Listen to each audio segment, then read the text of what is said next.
Hey, it's your professional sarcastic man and seeker of attention, Chris, here with some new number one reviews.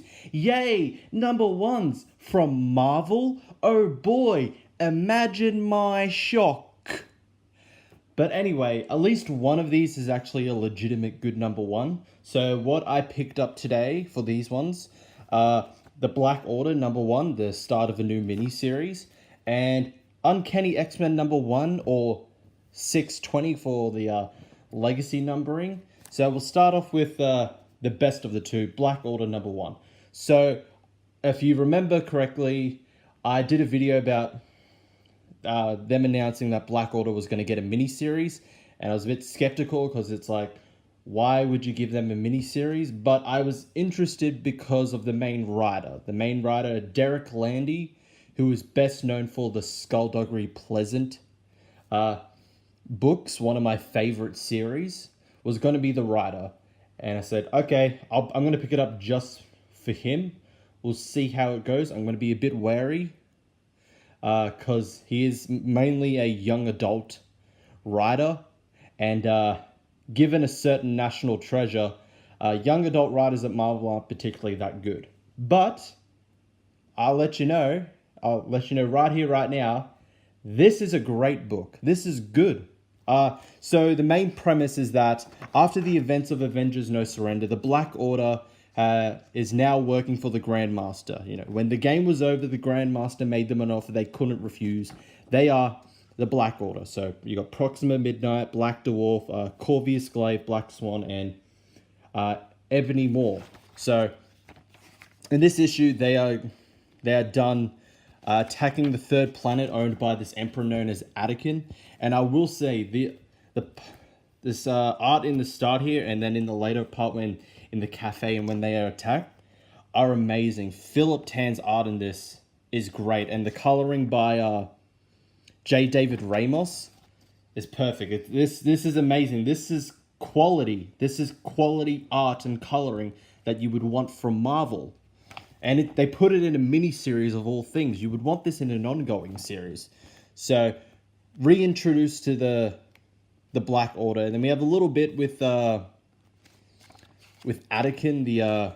the Emperor, whose worlds they are attacking. I don't particularly like... Whilst the art was great in those parts, I didn't like the coloring with this. There is a kind of a clear difference between art and coloring here, art and coloring over here. But anyway, so the Black Order is working for the Grandmaster. They've been given an offer, but we don't know why. That sets up the mystery of why they would be working for the Grandmaster.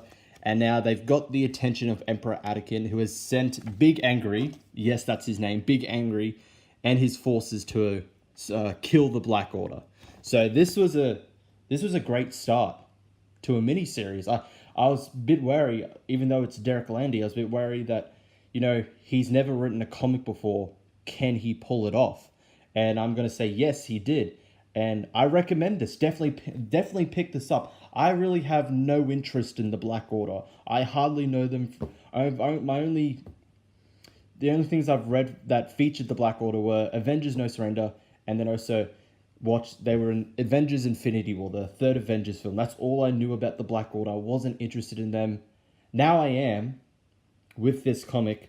Definitely pick this up. So, on to Uncanny X-Men. Wow, another relaunch of an X-Men title. Imagine my shock, too.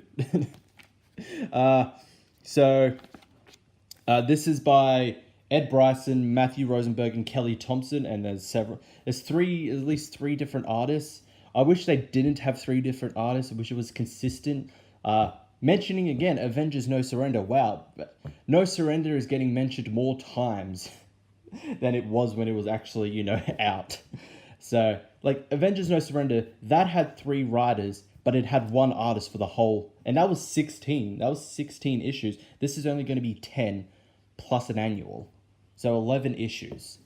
But they have three different artists for this. So in the first initial story, Kitty Pryde goes missing while going on a mission with a group of trainees, X-Men trainees.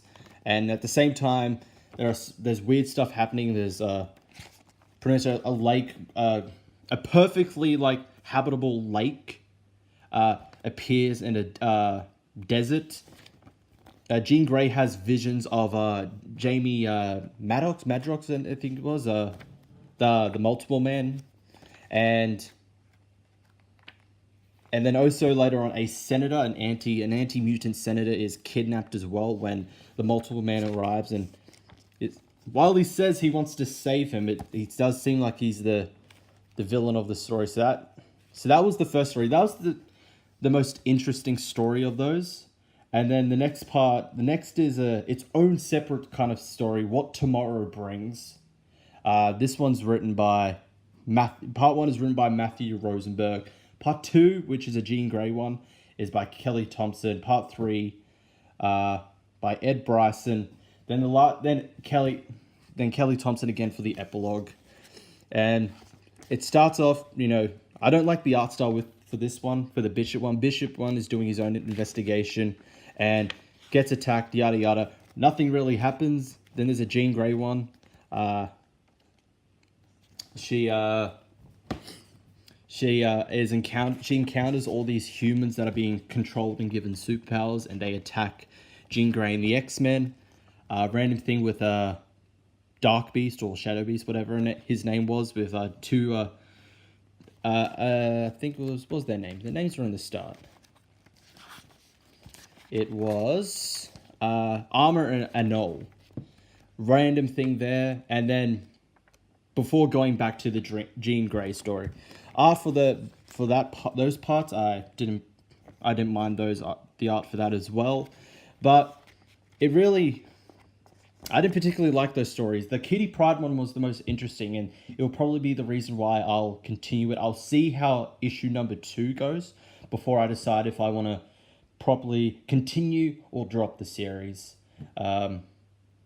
But this was a very oversized issue, $7.99 American or $12.50 Australian. Yes, this here in Australia cost me about $13 to pick up. So was it worth $7.99 slash $12.50? No, it is not. This is not worth $7.99. This could easily have just been a $3.99 issue, or even just a $4.99 issue. The Bishop stuff really goes nowhere. You could just easily have just cut that out. Nothing would have changed. So you would have had just the two story. You could just combine the parts. I don't know why there had to be a different writer for each part. Remove that whole Dark Beast thing that really had nothing to do. So combine the part 2 and the epilogue into one story. Then you have the two stories. You have this someone's giving people powers and are attacking mutants, and then Kitty Pryde has gone missing and something to do with the Multiple Man. So it could have been just two stories. And as much as I don't want it to be a $4.99 one, it could have just worked as a $4.99 one, not a $7.99. So this is really up to you if you want to pick it up. I'm not going to recommend it. I did like that Kitty Pryde Multiple Man story. Cover is not that bad. I do prefer. There was a David Finch cover that unfortunately sold out, and it's like, oh, it doesn't matter. It's the story I'm in here for. So that's it for those two. So definitely pick up Black Order #1 and Uncanny X-Men. It's up to you. So that's it for the video. Thank you all for watching. I'll see you all in the next one.